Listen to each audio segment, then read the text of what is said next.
বন্ধুরা, অরিজিৎ দে বলছি। Nifty 28/5/2025 prediction করব। নিফটি এই মুহূর্তে যে মুভটা চলছে 24,800, এই লেভেলটা নিফটি বারবার করে চেক করার টেস্ট করার চেষ্টা করছে।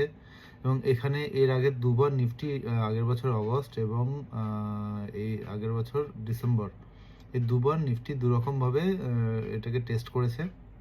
যখন এটা ভেঙেছিল লাস্ট টাইম, তখন কিন্তু নিফটি ব্রেকআউট দিয়েছিল 26,200। সুতরাং বন্ধুরা, এই 24,800 এই লেভেলটা, নিফটি একটা ছোট্ট একটা রিপল তৈরি করেছে। এই লেভেলটা ব্রেক করার পরে যদি এই লেভেলটা সার্ভাইভ করে, তাহলে কিন্তু পরবর্তী ক্ষেত্রে নিফটি 25,200 এবং তারপরে 26,000 লেভেলের দিকে এগোবে। তো এখন লং আনওয়াইন্ডিং আমরা দেখতে পাচ্ছি। ফলে যেটা হবে সেটা হচ্ছে উপরের দিকে একটা পুশব্যাক, একটা এফেক্ট আমরা দেখতে পাবো যদি এই 24,800 এই লেভেলটা সাস্টেন করে।